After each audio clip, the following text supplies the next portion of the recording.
This episode of UDSP is brought to you by Audible. For a free 30-day trial and to receive a free audiobook, just head on over to audible.com/Gamebreaker.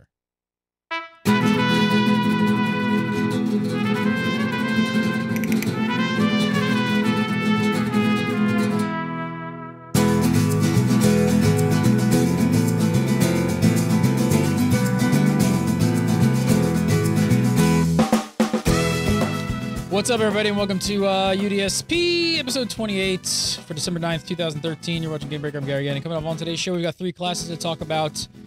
Whole lots, jam-packed show, missed a week, but we're back. Joining us, as always, Farhan Siddiqui. How are you, sir? Hello, yes, we are back, and we are ready to rock through half of the classes. So, Seriously, got a lot to cover. Yeah, really. And straight from his we'll frozen ice storm. Mr. Mark Taylor, how are you? I'm doing well. So we're going to be going through some terrible weather, huh? Yeah, I didn't know if I was going to make this show, so it's going to be action-packed, right? Action-packed. Well, I mean, we went from like scrounging for info to having like almost too much. There's so much to talk about. Just fixing your camera here. You look a little effed up, and let's see if that works. There it works. There you go. Okay. All right. So, Carbine have properly finally announced the actual medic and the engineer class, but let's talk about this. It's official. Not like they're really pretty terrible at keeping secrets, but it is official.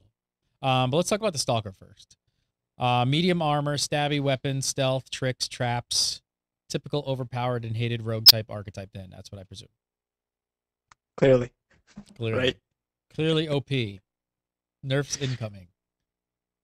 Is this actually like a worry though? Like when you guys hear about, okay, there's going to be a stealth class in an MMO, is that actually something that worries you guys and makes you think that, oh, it's going to be like this big overpowered thing at all? Because they're usually unfounded. Like, you know, I mean, they're also glassy. I mean, they're like, you know, you hit them once and they usually go down. That's the point.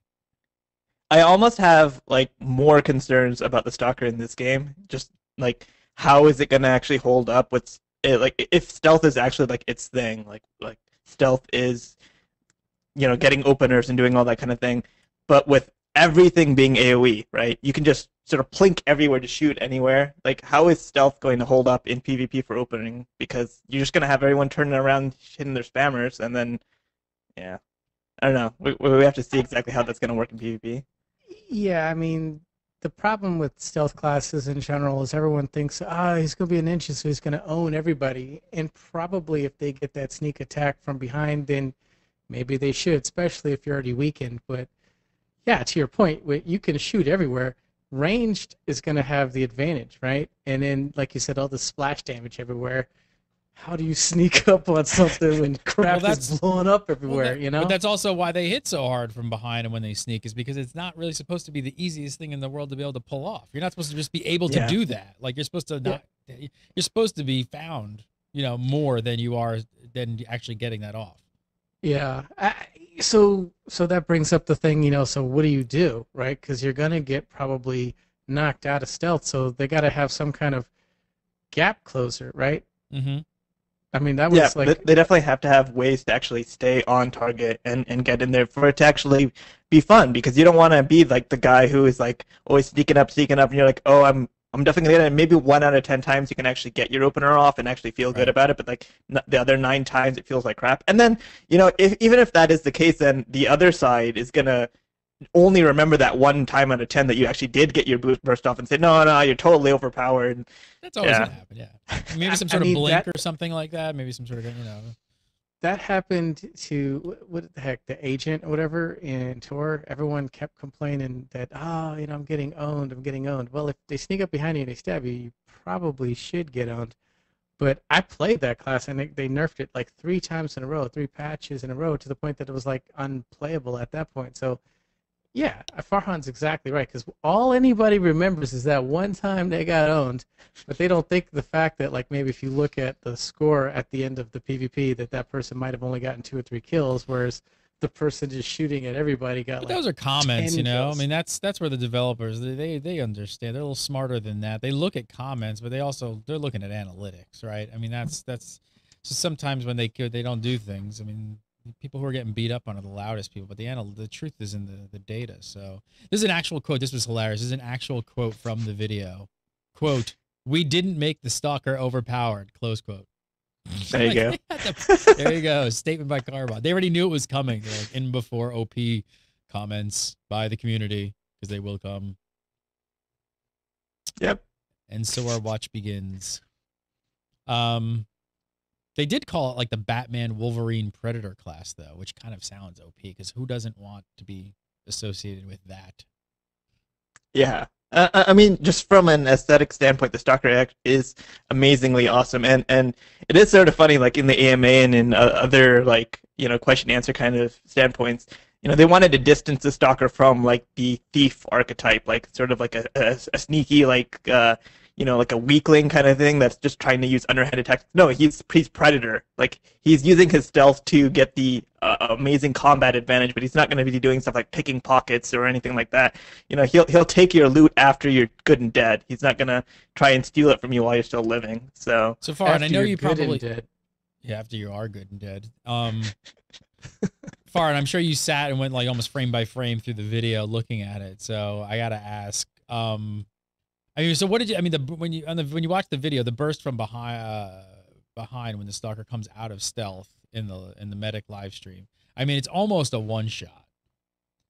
So, I mean, like, so in the span of the stun, he gets the person down like really, really, really low, and that's specifically in the 2v2 duel where so like they had like two matches of like the 2 versus 2 with the Spellslinger and Engineer on one side, and then the Medic and Stalker on the other side, and they lose fairly convincingly in the first duel, the Stalker Medic combo, but in the second one, like the Spellslinger sort of stands there and lets him get the opener, and just to make it more fair or whatever, and he gets him like almost nearly dead, but of course the Spellslinger, like we talked about 2 weeks ago now with in the last show.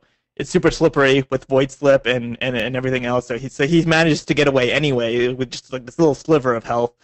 Yeah, I mean, like seeing that kind of burst is a little bit worrisome, but again, they are somewhat lower levels. We don't know exactly how things will work out when you have the AM system, when you have PvP gearing with like the option of gear for PvP defense or whatever they are calling their stat. All of those kinds of things into play. We'll see if they're actually able to get that kind of burst. But I mean, you would expect that a Stalker who is in their attack stance, getting the opener on a light armor target, all of that, you would expect them to like nearly go down right there in that opening, because they're giving up so much of their own defense to be able to get that kind of opening. So yeah, pretty cool. But what other class though have you seen that's got any burst at all though, up to this point? Got any bird? Oh, I mean, besides the Esper with their bird strike. I mean, that didn't really seem like a burst though. That seemed more like a channel, right? At least to me. Well, yeah. I mean, they've talked about the light armor classes having better damage overall because they are light armor classes, and the Spellslinger, especially with their innate, able to do the spell surge mechanics so that they can get a lot of burst. We haven't seen the exact numbers or able to really compare them, side by side, see which is better, the Stalker or the other one. But just knowing their mechanics, so the way that the Stalker's resource works, if we want to get into this right now, they have like suit power, and we don't know exactly how that works in terms of regen. We've seen little bits of it. If you go to the very first live stream, their little demo live stream that they did right before they started like the warrior drop and everything else, they had a little bit of Stalker gameplay, so you could sort of see how suit power works. Like you can see that it's coming. It's like a constantly generating resource. So it's sort of like to make other comparisons like World of Warcraft or whatever, like rogue energy. It's the constantly regenerating resource out of whether you're in combat, out of combat, whatever. You're sort of regenerating it, and you can drop it. Like you can just burst down by using it all up right at the beginning. So you have a lot of beginning a fight burst as a Stalker, versus the Esper, maybe you want to build up some combo points and then you can get some burst, not right at the beginning of the fight, but a little bit down the line after you've built up some of those side points. And the, maybe, I don't know exactly how much burst Spell Surge is if you use it right at the beginning as a Spellslinger. The other class that they said would have a lot of opening, like in the live stream, they said beginning of fight burst would be the Medic, because they start with all 4 power cores. We're going to get into that in the Medic part right after this. But yeah, so Stalker and Medic is what they specifically said. You start with all your resources right at the beginning of the fight. So they should get the most beginning of fight resources. for burst. And this is one of those classes I think, like, for most people, I don't know, and it seems these are it's like you either love this kind of class, you hate it. There's not many people who are kind of like indifferent. It's like it's either one or the other. I love these kind of. I love roguey, fast, bursty, glass cannony kind of characters or tunes to play. I don't know. What were your impressions, Mark? I thought it was really cool. I mean, I kind of like you. I like these kind of classes, not really for mains, but I love them for my alts, right? I tend to go for the tanky, more classic, slow meat shield. But in terms of a fun class to play, when you're leveling an alt, when you're playing by yourself, when you're looking to do other things, I tend to actually have more fun with these because you have to line up your attack. You have to look at what's going on the battlefield. You can't just sit there and shoot at this, shoot at that, or hit this or hit that, and just kind of run around because, like you just said, you're a glass cannon. So you have to take your time, and you got to line up the attack. And then here's the other thing that you got to do with these kind of classes is you've got to make sure that you have your exit strategy. I mean, because when you don't, that's when you get overextended, or that's when you get exploited, or that's when their buddies come and they kick your ass, right? So that's what makes it all, kind of fun for me. And in terms of the things that they were showing, I thought probably the most funny thing in that class's ultra mega drop whatever video was when the stalker snuck up behind the marauder, and he was like, "Me lever hasn't worked right in 10 days" or something ridiculous like that. So, they're just fun classes to play. But I guess the thing that I would caution is if they're burst, you probably don't want to go, unless you have another stalker working with you, you probably don't want to go up against some tune that's full health or got a lot of health. You probably want to just look for like the wounded fish, kind of be like a shark, because then I think you're going to get the kill. Because my fear playing classes like this is you'll spend all your burst and you'll get them down to like 20% health, and then they'll just get away, right? That kind of they'll heal up or do whatever to get back in the game. So yeah. I mean, that's just kind of like the way to think about a class like this is you got to look for wounded fish and then hit them. Go after the healers, go after the clothies or whatever. Don't go up against a tank unless you realize that they're already kind of banged up. I mean, that is the idea. If you're going to actually blow your resources at the beginning, then it better be on a light armor target that you're expecting that you can actually burst down in that much time. Otherwise, yeah, you're going to start out your fight normally, like not using your resources all at once, but just using a reasonable amount. And then when the time is right, then you use your CC and you sort of chain CCs or whatever to be able to actually land that burst such that you can, get the kill, which is what, the developers in the Medic livestream weren't doing, right? They were just sort of pushing their CC as it came up, using their abilities as it came up, and, the Spellslinger was able to heal through it despite that. So, I don't know. Maybe they need some yeah, I mean, the CC's got to be... The CC, to your point, has got to be strategic in nature. Not trying to get into some like major league gaming kind of strategy, but like another game, a lot of the tunes seem to have some kind of knockdown, interrupt, whatever you want to call it, right? Whether it be a root, a knockback, a knockdown. The net result is that it's going to help you with like the interrupt armor kind of mechanic at later parts in the game. But the thing is you got to realize the right time to do that interrupt, that knockdown, that knockback, whatever, to break whatever that person that you're PvPing or mobs that you're fighting against are channeling, because that's just going to be the flow of the battle. They're gonna whether it's a human or whether it's a mob, they're gonna hit you with some kind of attack that's kind of normal, and then they're gonna try to peak with some kind of crescendo, some kind of ultimate weapon, some kind of big attack. So you just got to kind of basically sit back and wait for it, interrupt it, knock it back to whatever, and then continue what you're doing. So it's a lot more to think about than your traditional MMO. It's more like Smite or a lot of the what is MOBAs or whatever that you're kind of thinking of. So you gotta remember that you gotta think more so in terms of the way that you're gonna have to react rather than just alt tab to whatever your target is. Mm-hmm. Tell me about the clones. It's definitely right. So the other mechanic besides just how does the mechanic work? Because when I saw it, I would have actually expected this to be on the Esper, but it's actually going to be on the Stalker. So I believe that the clone is specifically like an ability that the Stalker can use. So besides if you look at how the Stalker lore-wise is doing what they're doing, they have like nanites, right? They have like some sort of like tech suit that they can use. That's why the resource is suit power, and they're using that to power up all their abilities. Besides just using claws and stabbing people, they have the ability to go into stealth using that, but they can also use that, same tech that they use to stealth. They can also make a clone of themselves and use that. We don't know exactly if that's like a tanking move, if that's a DPS move. How does that work in terms of,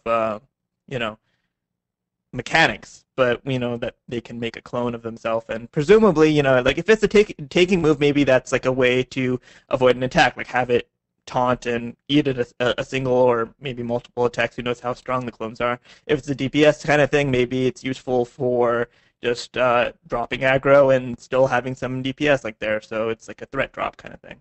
So it sort of depends. Didn't Guild Wars 2 have something like that though? I forget the name of the class. Mesmer? Yeah, that's it. Yeah. So essentially, kind of like you're saying, I don't know if tank is really the right word, but I think, at least in that instance, weren't they using it as a threat drop? So you started to generate too much threat, so you pop that up, and then people start attacking that while you try to like get lower on the threat table so that you can maybe line up attack later. Clones or phantasms or whatever you want to call them in I don't remember what they're technically called in Guild Wars for the Mespers. That was a whole mechanic. That was like a ton of different abilities that all had it. My understanding for the Stalkers, that's just one of many abilities, so it's not like they focus on clones or something like that, but they have like a clone move, whereas the Mesmer, that was like a big mechanic. They had multiple moves that did different kinds of things. Sometimes the clone was strong, sometimes it was weak, other kinds of things, and then they would shatter them to do lots of damage. So I don't think it's as in depth. I think where some people might get answers so they also have siphoning abilities. So I think it's like, so people start putting these all together and they're like, okay, it's a stealth assassin with massive burst, clones, and life stealing abilities. Okay, this doesn't sound like a balance problem whatsoever, but that's all about the numbers, right? But yeah, I don't think it'll.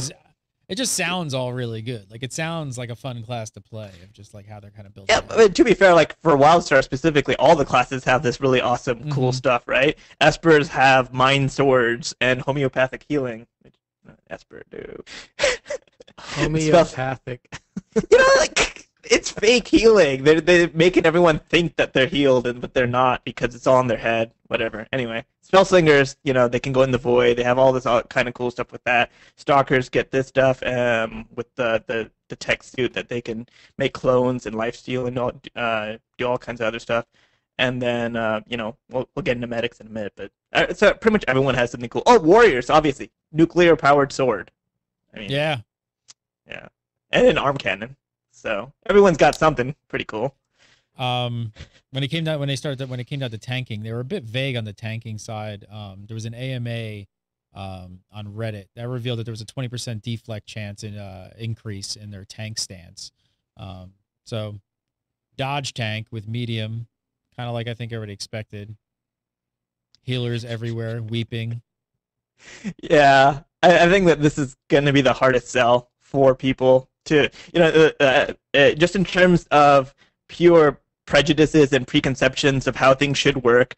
I think that the two hardest sells for WildStar are going to be having Stalker tanks and medic DPS, just because of the medic name with the DPS, and then also just the idea of, oh my god, I don't want to have to deal with the spiky damage of low armor for the medium Stalker tank and everything else. We'll have to see exactly how mechanically the Stalker will be able to deal with the fact that they have medium armor and not, like the big burly heavy armor to just, mitigate the attacks. They did say that the amp system and tier abilities would be a way that they're going to help balance that, so that the Stalkers do have a way of getting around some of the spikiness that happens usually with Innovation Tank.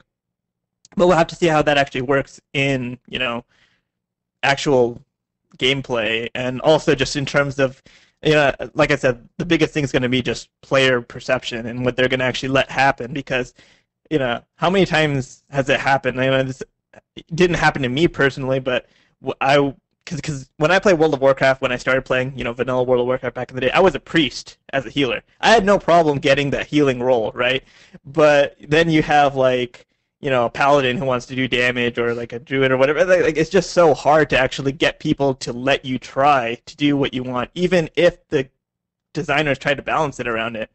So I mean, it also depends on the game and the community. So, for example, in Dark Age of Camelot, I played a Thane, which is essentially like it's basically like a Norse kind of paladin kind of role. It was a mix between like a Norse, warrior and a cleric. So they had, hammers, and you could play that class as almost like a tanky off-tank kind of class, but you could also heal your group too. But the thing is right there, a lot of people are like, is it going to heal? Is it going to DPS? And they would bring these huge hammers down in PvP and could hit like a huge AOE. So it can be done. Also think of Star Wars Galaxies, Gary? Time to drink.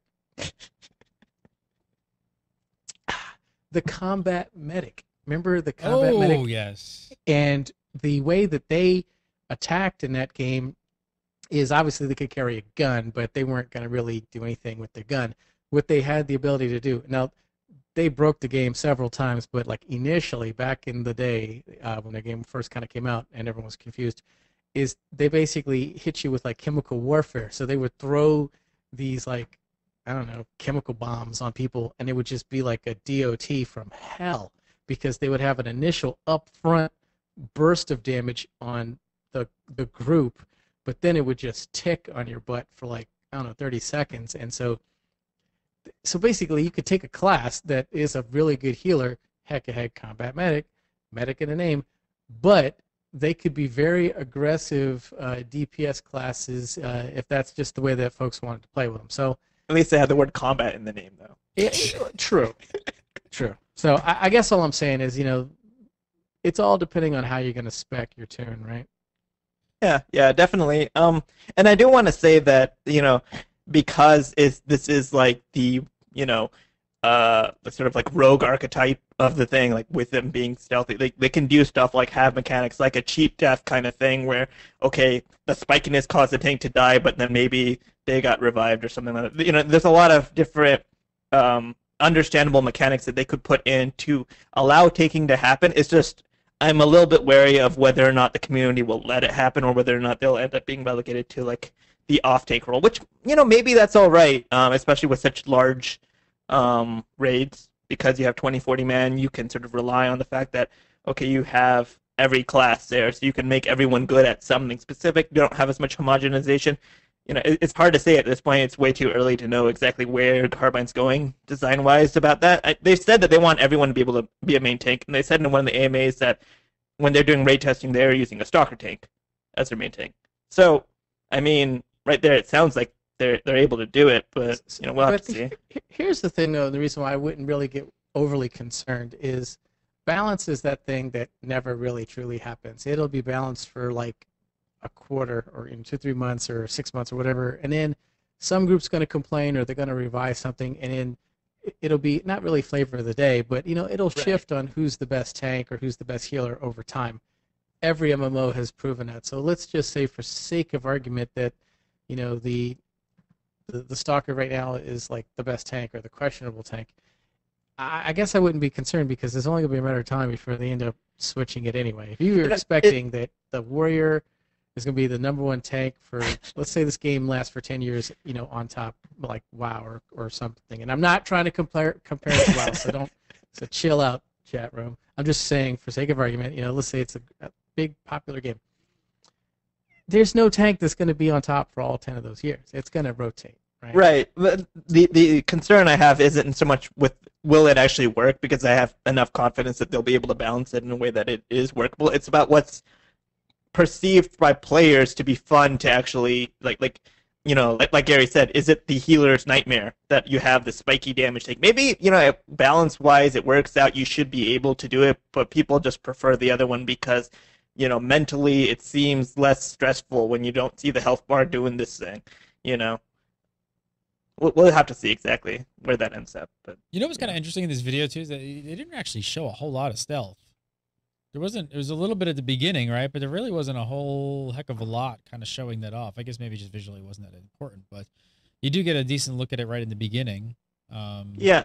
So, I mean, mechanically what we know from stealth, and this is again from that very first sort of live stream. We haven't had the proper Stalker live stream yet. Apparently, that'll be at some to be determined date in the future.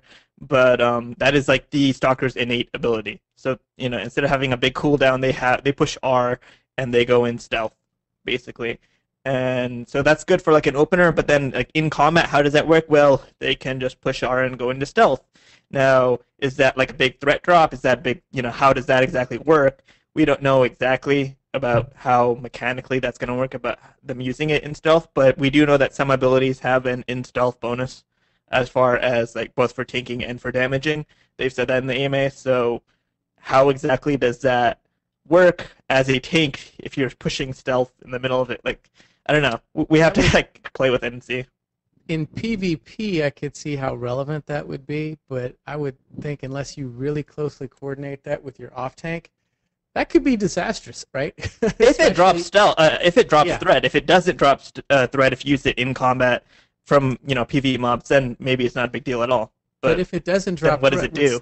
if it doesn't drop threat, what's the point, right? Because the whole purpose that you would, I'm getting my ass kicked, let me go into stealth, which would be kind of like going into the void or whatever, so I can, move over here to where maybe there's more heals.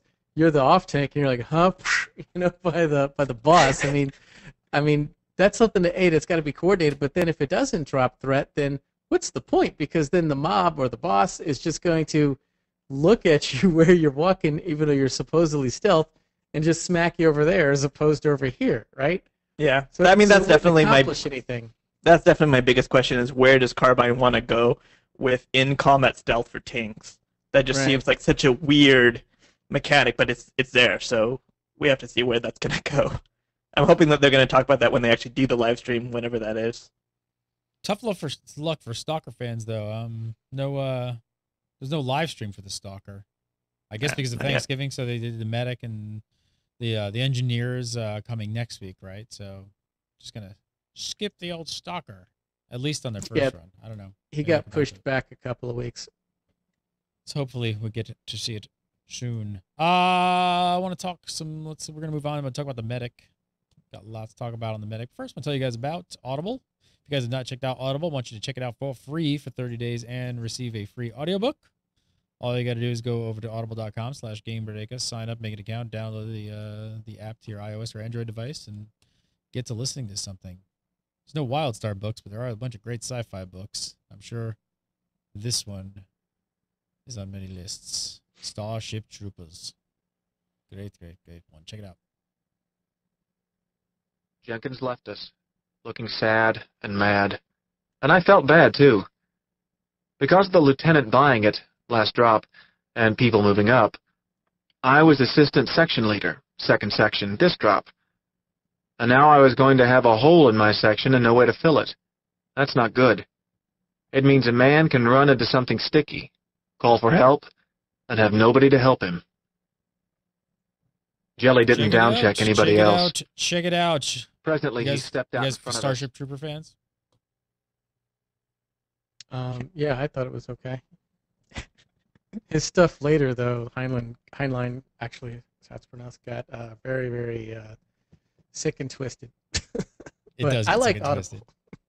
Check it out, Starship Troopers. You can download this one absolutely for free. All you got to do is use the URL audible.com/Gamebreaker. Go over, sign up, make an account.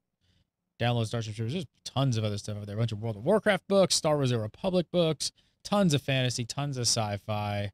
Wanted to pull this one out. A classic, the Starship Troopers. Check it out. All right, let's move on to the medic class. Finally. Because it was such a secret, such a well-kept secret. We had no idea. The medic was fully revealed this week with the class page, the live stream, and the AMA. So medium armor, resonators, aka shock paddles, lots of science and probes. I don't know, what's your first impression there, Mr. Taylor? Other than the big wings or whatever it looks like when they put the resonator back on their back, it seems to be pretty cool because I would have thought that they would have given this class light armor. So I love the fact that they've kind of identified what they want the medic class to be. And what I mean is the Spellslinger has the really long range. I can't really remember what the range is on the Esper from looking at it, but this class definitely has a shorter range of their attack, so it's forcing that kind of class to be up with the battle, up with the folks, which as opposed to off on the periphery where they almost don't feel like they're really in the battle. So that part is great. The fact that they gave a medium armor means that they know that they're going to get smacked around a little bit, so they need more survivability. Another great thing, especially since the fact that you have to aim all of your heals and your attacks.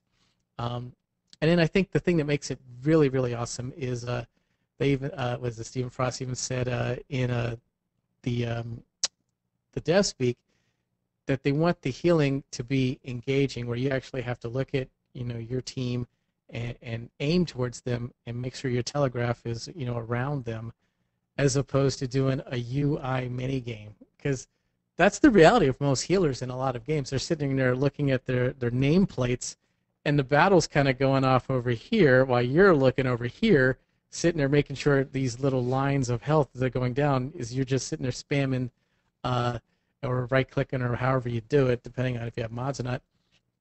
That's what you're looking at. You're not looking at the battle. Do people find that fun? Do healers? I don't play a healer. I don't help people. I hate people. I don't help people.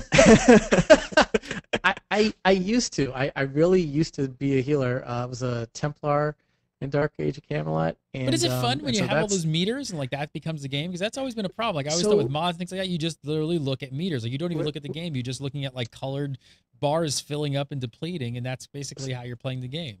So with smaller groups, I used to really think was fun, but once you got to raids, it was just like it sucked, and so that's the reason why I completely stopped and went to being a tank. Yeah, I mean, I did a lot of raid healing. That's sort of been my thing, all along. It's either been DPS or raid healing. I didn't really do the whole tank thing, just because even though I thought I did pretty decently at it, I just didn't like having no view of the encounter except for the giant boss up in my face, kind of doing it. Which I guess you could sort of say, okay, if you have UI things all over the place, maybe you can't really see much otherwise. But I mean, that's sort of why I liked healing in games that gave you a lot of modding potential, because you could sort of customize it. And the way I did is I always had everything really compact and sort of towards the center, usually a little bit below where my character was, so I could see everyone's health bars right there, but I would still have a pretty good view of what was going on around me. And I like to play the classes that would sort of do the healing in more area effect kind of way, or with more smart healing going on, instead of doing the whole okay, I'm gonna single target heal. I hated paladin healers in World of Warcraft. I thought that was the worst kind of healing ever, and that was the only class that I ever didn't do healing on for an extended amount of time. I just went tank when I played my paladin.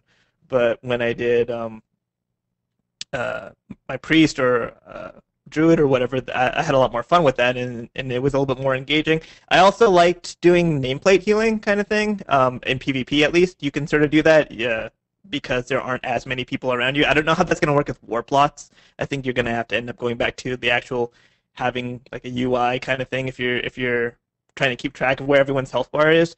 But at least in a smaller scale, PvP kind of scenario, you can sort of keep track of everyone's health without really just dealing with just the UI all the time. So yeah, I do think that telegraph healing is really, really exciting though. I'm worried that it's going to be hard, like painfully hard, but I think that it'll be fun. I'm just hoping that it's not something that is so hard that it turns off even more people from healing, who are already sort of like you, Gary, and other people who just don't want to do healing in the first place, but then you make it harder and then you scare even more people away. So I hope that it is possible. So yeah, we're looking at some of the telegraphs here. Yeah, how do the medics use power cores as their resource? How does that actually work? We don't know a ton of. They didn't go into a ton of detail about exactly what power cores are doing in terms of the relationship to the skills. My understanding, just from watching the live stream, was that it almost didn't really interact with the power cores that much. They had a builder attack, so sort of either discharge if they were doing damage or emission if they were doing healing, and that built up power cores in combat. And then they had another ability that they usually had on their bars that were using them up to either do damage or to do healing or to do both in the case of one of their heals. So this is sort of a neat thing. So in WildStar, just for anyone who doesn't know, you have both health and you have shields. Shield is an actual itemization thing. You equip a shield like on everyone, not like a warrior like physical shield, but think like Halo kind of regenerating shield as long as you don't take damage for a few seconds kind of shield. And that is part of itemization. That's part of your health bar. You see sort of like a green health bar, and then you have like next to it you have the shield health bar like in blue. And medics are the only healers apparently that can actually directly heal shields. And so that's sort of like saying that, okay, medics are the only class that can heal this big portion of your health bar. So there's like, maybe somewhere between 20 and 30% of a person's life bar, only medics can heal directly. And it's also the first bit of health that any enemy is going to hit, because they generally will go through shields first. I guess there might be some attacks that ignore shields and go straight to health or something like that, but for the most part it's going to hit the shields first, and that's pretty interesting. Now I don't know how many shield healing attacks they would have, because that does seem like a very potent kind of thing that you would be able to do. Obviously the other way to heal shields is just to not get hit for a few seconds, because it'll just regenerate back on its own. But I mean, that does make don't get hit. It's just stay out of harm's way. What is it? That's like the line in the Stalker. Just be good and don't get hit. Yeah, like how do Stalkers tank? Be good and don't get hit. Like, okay, great. But yeah, so that would be the other way that you would get your shields back. Medics can actually directly heal it. So that does seem like a pretty interesting part for medics to be able to actually, handle that. That is like an advantage, that they have all of the disadvantages of having the shorter range. What do you think if we go the back shorter range, right? Because the healing in the the healing in the DPS average 15 meters, and that's compared to like the Spellslinger and the Esper would have an average of 30 meters. Yeah. Right. To medium If range, you spec out the Spellslinger, they can go like 45 or something ridiculous for sniper or something like that. Yeah, but that would be for damaging instead of for healing. But Okay. yeah, so Okay. the idea is Esper specifically have a lot of single target heals. I'm talking a lot about healing here, but I mean in terms of damage too. Like, so Espers, we had that little the infographic that showed all of the Esper telegraphs overlaid on one another, and then all the Spellslinger ones. We saw that the Spellslinger had a really tight cone of it, or I guess lines of attack, and the Esper had more spread out attacks, but at more of a medium to long range, whereas Spellslinger was super long range, right? The medic is really, really strange telegraph-wise. So as if we want to go to the set of screenshots, you can see that a ton of these telegraph shapes are actually like pretty bizarre. So you got like the pretty normal cones like that for that we see right there. But if you keep scrolling down a little bit, you'll see some of these damaging ones. Like, look at that one right there, Quantum Cascade. It's got like these diamond shapes, but like as it ticks, it actually gets bigger and bigger. And so it's got this sort of really bizarre big diamond shape, but it's sort of still melee. So I guess probably that's really good for AoEing. You got squares that you're targeting like there with nullification field, and then you've got these like really bizarre like chevrons and things if you keep going down, that you start to see like a little bit down a little bit more. There's like a collapsing wave that they've got there with Fisher, and then yeah, there. That one is just like what. So you got like a lot of really bizarre, sort of crazy close range AoE, but again, we don't know the exact ranges for Stalker and Warrior, but if this is mid-range, if this is like in the middle of there, then this is probably a good bit longer than straight up melee range, but it's still much, much shorter than your healing range. Now, the counter to that, okay, how do you pull it off then? If you are, medium range kind of thing, but you're trying to do healing, well, medics would have the most mobility. So they have specifically two, at least two, that they talked about, like straight up teleport moves that you can put onto your action bar. You have one that teleports you forward, and then you have one that you can teleport you back. And so you can. That just sounds really fun to me. When I'm playing, I like really high mobility classes, but you almost never have a high mobility healing class, and so having that all together. I mean, I guess you had like druids with the shape shifting, but it's different when you have like straight up teleports that break you out of CC and do all this other kind of stuff. So I think it'll be really cool and fun to heal, but we have to see how the numbers actually pan out. And again, like it didn't seem like there was a lot of interaction with the resource. It seemed like there was like one thing that was building and one thing that was using it, and then everything else is just on cooldowns. That was just from watching them. I think the other big difference. I don't know. The other big difference too, to make up for the short range. I don't know if you mentioned this or not, but they can cast while moving. So that's, everything is mobile. Yeah, everything is mobile, so that's something the Esper does not have, correct? You're so jelly, Farhan. You're just like, oh my god. Just don't give him any more Espers, ammo to hate Espers. that class. Seriously.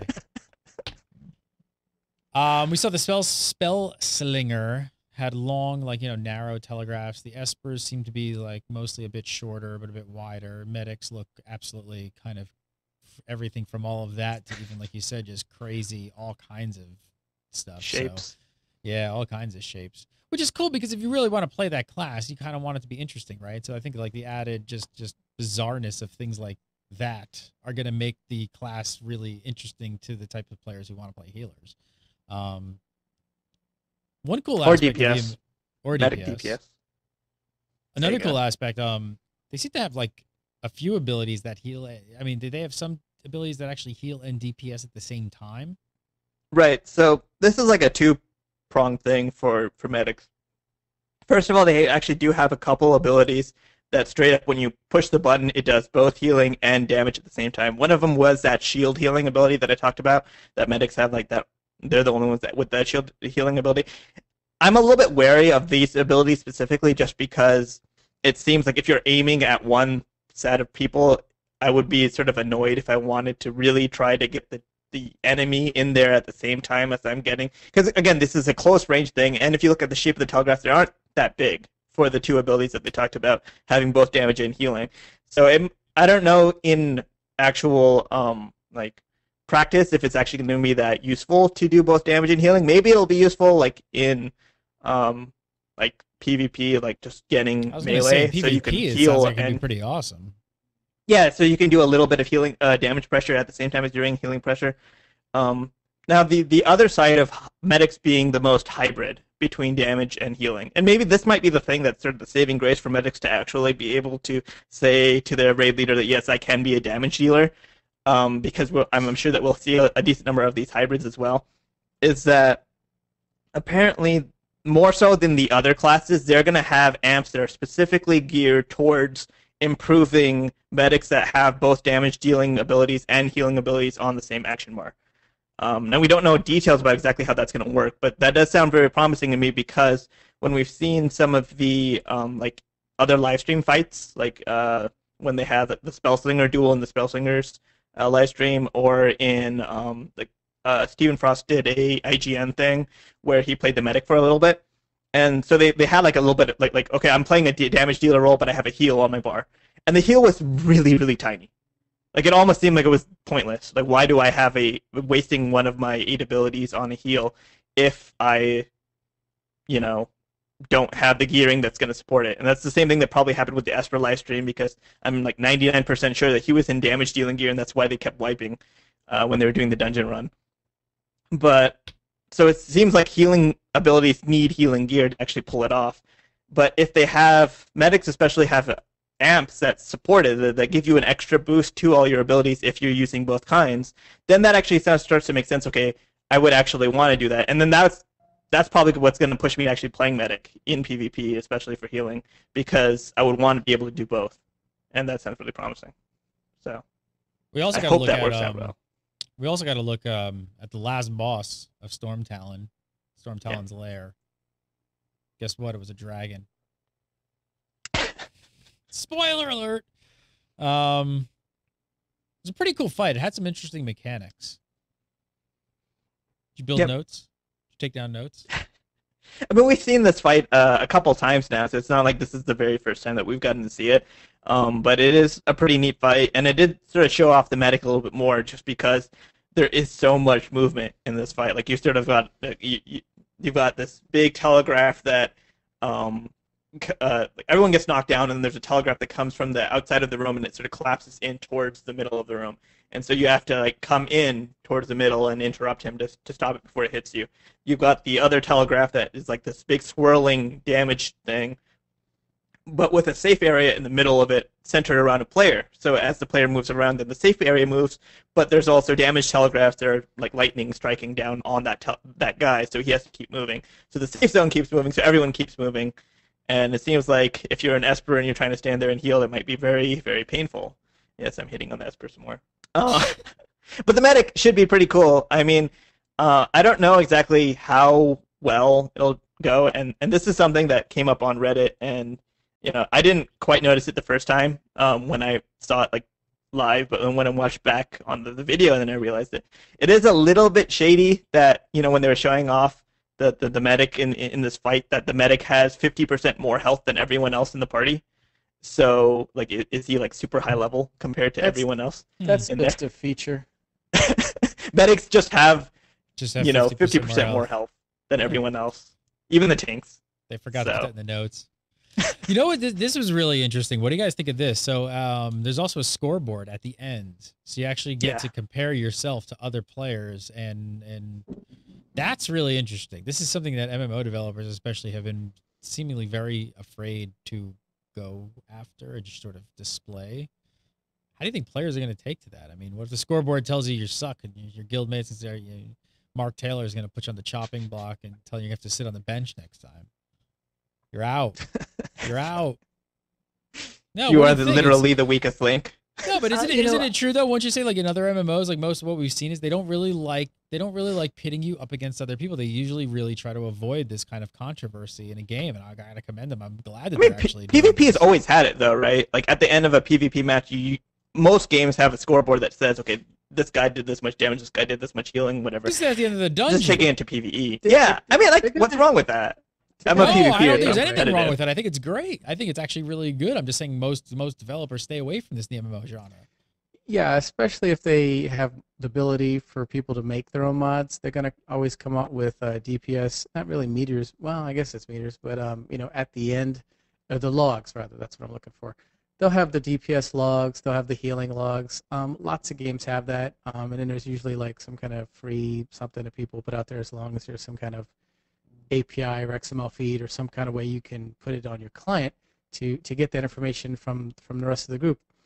So I think what they've done is they've just cut the middleman out, given people what they've asked for just straight up. And are there going to be those elitist jerks that are going to be like, you need to work in your DPS or you can't raid with us or something? Sure. But what it's very useful for is you can then look at people and be like, hey, your DPS is really low relative to everybody, so let's look at ways that we can help you or advise you on how you can maybe increase your DPS. That's like a happy, healthy, positive way of doing Umbra it. is like, he's like, okay, let's see how we can help you. In Mumble, he's just like, you son of a bitch, you suck. Get that DPS up.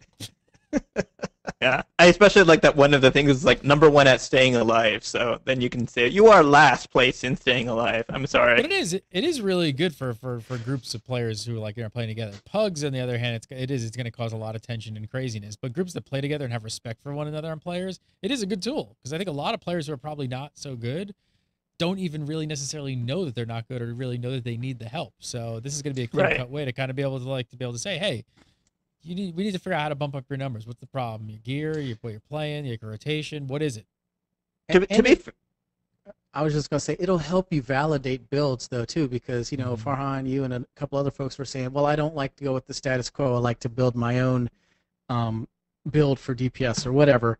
Mm-hmm. You could then go into a raid or something that you might have on farm and be like, yeah, dude, this build is really awesome, or it blows or something, but it gives you a litmus test to try to figure out, hey, where do we need to go? And guilds and groups that really do care about trying to increase their game and get to the next boss or either do it on hard mode are going to look at the numbers. That's just the bottom line. There are going to just be very few guilds that are just going to be like, yeah, we just want to raid, have fun, Yeah, especially with how hardcore it's going to end up being. But yeah, I mean, like, so people like me are going to end up using mods to do that anyway, because you'd want to have like really fine-tuned numbers about exactly how much breakdown every ability has. You can see was that ability actually worth bringing? Did I use it even? That kind of thing.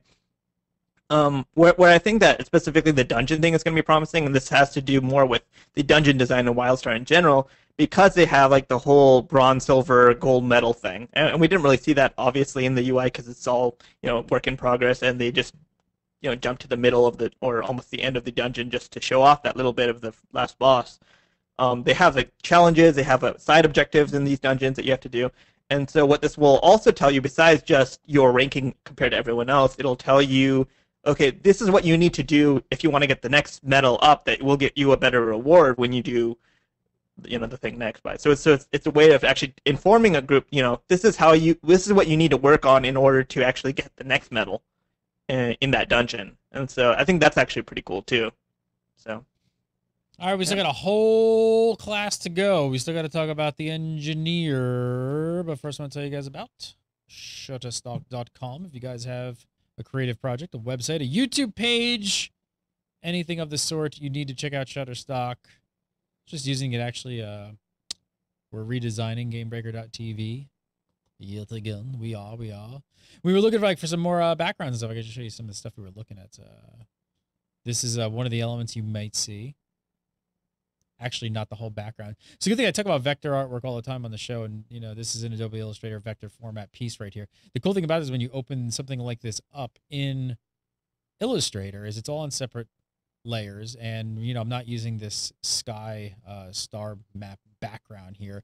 I just use the element, and I can even get rid of some of these other elements and things like that and put art text in there. We're using it as a little secondary nav kind of thing right now, so I don't know if it'll make the final production, but it's definitely in there. We were looking for all kinds of backlights. Love the lights, kind of just spruce up your page. These are just really simple pieces of artwork that you could use on your YouTube page or guild website, anything like that, to kind of just take it up a notch and make it look like you really put a lot of time and effort into it. When really you went over to Shutterstock, you started doing some searching, you found some other artists who are really good at stuff that you're not. Yeah, pretty much. So go on over, check it out. You don't even need a credit card today to sign up. You can sign up, create a new account, start saving things to light boxes, looking at all the different artwork. And when you are ready to purchase, and there is a price point for every budget, all you got to do is use promo code GameBreaker1213. That is the promo code you put in the box, and you will immediately save 25% off on your account. So go on over and check it out today, Shutterstock.com. All right, so let's talk about the engineer, third class. We don't have all the details, but we do have a little bit. We saw the engineer in the live stream. We got to see both in PvP and the dungeon. Big ass gun, lots of bullets, some electricity thrown in there, and a robotic pet. Boom. You got it. So it looks like we have our pet class. Yes. Yeah, I'm pretty excited about this because when we were spitballing ideas a while back, this is several months back, and we were just like, what could that possibly be? I'm like, I don't know, maybe it's a pet class. I don't know. What's right? Hence, it's a pet class. Tanky Dairycraft helmet on. It did, and it paid off finally. Is this your kind of class, Farhan? Tanky DPS with a pet? So, yes and no. I like pet classes a lot, but it all depends on how easy it is to actually manage it, especially in something like WildStar with telegraphs everywhere. I know we're probably going to talk about this. We could talk about it a lot. It's just how do you actually keep your pet alive with telegraphs everywhere? So, yeah. Do you think they're going to be I don't know. I like them normally. But it's hard to tell how self-sufficient they are. There's 4 types of bots. You've got damage, you got a CC, a shield repair, and a tanking bot. So, obviously, pretty versatile in how you want to sort of play it. Assuming you're not going to be able to switch any of these things out in the middle of combat or anything like that. But yeah, I mean, how do you imagine how? You bring that up is a really good point with all the things like firing off the telegraphs and all that kind of stuff. I would almost imagine that they're going to be a pretty self-sufficient kind of pet where you're just going to kind of send them out and do their own thing. You think there's going to be a lot of upkeep during the fight? It depends. Now, I mean, it is a heavy armor class. It is a class that is at range, so they have 2 big things going for them to keep them survivable. So maybe you don't have to pay as much attention to keeping care of yourself. Maybe you can put a little bit of that towards doing another thing. This is something that their lead class designer, the Hugh Shelton, mentioned at the end of the medic thing. The engineer was his love letter to his wife to be able to play a tanky range class or something like that. And it sort of makes me wonder, okay, so then does that mean that the engineer is the class for your wife to play to manage to play in WildStar with all the telegraphs and everything else going on? Maybe that's what they're designing it for. So you have sort of an easy mode robot that will to take care of itself, and you have heavy armor, and you're at range, so maybe you can manage it, kind of thing. But I mean, I'm hoping that they actually do allow you to shine by using those abilities, using your pet, and really going at it, and to a point where you can sort of stand apart from other engineers maybe in your group. Well, I mean, also, I'm wondering how get healed. Like, so for example, if you're tanking with the engineer and you've got your bots out, and I don't know how many you can have, like, will the heals that get thrown on you by whatever is the healer class, will those heals heal the bots as well? You know what I mean? Especially if you're a pet class, then that means that normally you need your pets to be optimized, right? Very, very rarely can you be a pet class and not have your pets out. It just kind of doesn't really make a whole lot of sense. But I mean, I think one thing that's going to make me really actually like this class, because I think I'm kind of leaning towards it now that I think about it, is Really? Yeah, oddly enough, is I was thinking warrior, because I played a Sith warrior in. I was going to say, you're usually the big in tank Tor. guy. Yeah, so I played a Sith warrior in Tor, but that class just kind of sucked at first for a long time. And so then I switched and I started playing on the DL a a trooper, and I started raiding as a trooper, and it was like so much simpler. It was like easy mode, and I don't want to denigrate the class, but the point is it's just a lot easier to tank if you just got to point at something and shoot it from range, and you still have the ability to keep aggro because I can shoot here, I can shoot here, I can tag a bunch of different things, as opposed to when you're melee, you got to spend all your time chasing crap down. That's a pain in the ass, man. It's just chasing down the mob, finding some kind of gap closer to get to what's getting ready to crush your healer or whatever soft class, or to intercede or to intercept, stuff like that. Well, now if I'm if you have a range, you're like, okay, I'm on the boss, you're in trouble, beep, and then you go back over here and you just hit it with a taunt, it comes to you. It just makes things a lot easier. And then the fact that you're like, ooh, I got pets too that might help me do more damage. I don't know. It's just What's kind of it crazy just about seems the like pets it'd be a lot too. cooler. The other thing that's kind of crazy, you can control their stances, and you're going to even be able to use their abilities. So it's actually, now looking at that, I mean, it's probably be about like a lot of kind of, I don't know, maybe it's going to be a really in-depth kind of like dancing around telegraphs while really playing a dance with your own character and the pet. I don't know. It's pretty interesting. If you consider all the pet abilities on their own and everything, you're going to have to. The engineer pretty much has the most abilities in the game. Oh, I mean, yes and no. So, like if you account for whatever they have for managing your pet as abilities, then maybe. But what they said, and this is from the MMORPG interview when they were talking about all of the thing, how the engineer works. They said that you can have up to 2 pets. So depending on how you set up your limited actions, that maybe you don't even bring a pet. Maybe on a crazy telegraph fight, if they are taking damage, this is something that came up in chat. We don't even know if they're going to take damage from those AoE telegraphs or whatever. Maybe they don't. Maybe they're immune, and that just makes it easy to manage it. We don't know, but you could take up to 2 of those pets, and then when it uses up one of your limited action slots, so you have 8 abilities, so maybe you don't want to bring a pet because you actually need to have it one of those other utility abilities, or maybe you do feel like you need to take it because you need the extra utility that pet uses, and then the pet ability replaces your own ability when in the action slot. So like if you push 4, then if that is your robot or your bot pet on your action bar, when you push that ability, then it tells your pet to do something instead of telling you to do something. So that's how they sort of balance it between the two, at least from that interview. We're going to see, obviously, in a lot more detail next week, or I guess this week, with the drop with their video and the AMA and live stream and everything. So. Yeah, I think the other thing I think it's kind of what can you tell on the resource front? You build up volatility with your basic attacks, and then you unleash them.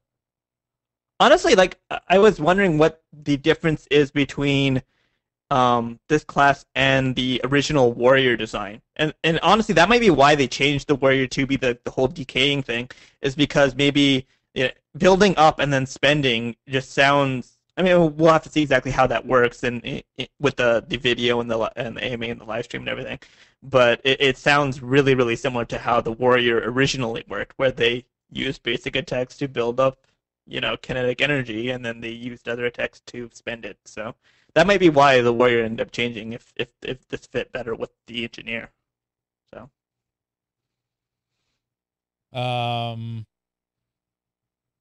what's their innate class ability? They can pretty much Tony Iron Man. Stark. Pretty much Tony Stark. Yeah. Yeah. Hey, They one last become thing like about the live stream Iron before we Man. go off this. What was up with those Mhm. ties? I think Scooter tweeted afterwards saying that was a mistake. He should not have done that because of the lighting and everything else and being at way too hot. That was a mistake. Like they forgot they had ties on, like they were at like a wedding or something, and they. No. Okay, Like he wanted to class it up a little bit, but then it just went way overboard. And yeah, too hot. Trying to be Bad like mistake. MLG. Yep, it's WildStar. It's not shoutcasting. It's a StarCraft tournament. They would have had jackets on. They would have been even more classy. Yep. All right, we got lots more to come on Saturday. After Saturday, we got a lot more info for next week as well. So, Mark Taylor, always a pleasure. Follow him on Twitter at GuildUmbra. And, of course, go over and check out the website. Always a pleasure. Mustafa Siddiqui, you can follow him on Twitter, Unindel, UNINDEL. Right here each week on UDSP, the WildStar Show. You can follow me at Gary Gannon, follow Gamebreaker TV, Gamebreaker TV. Make sure you go over our Facebook page, facebook.com/GamebreakerTV. And keep an eye on the website this week, WildStar fans. See you next week.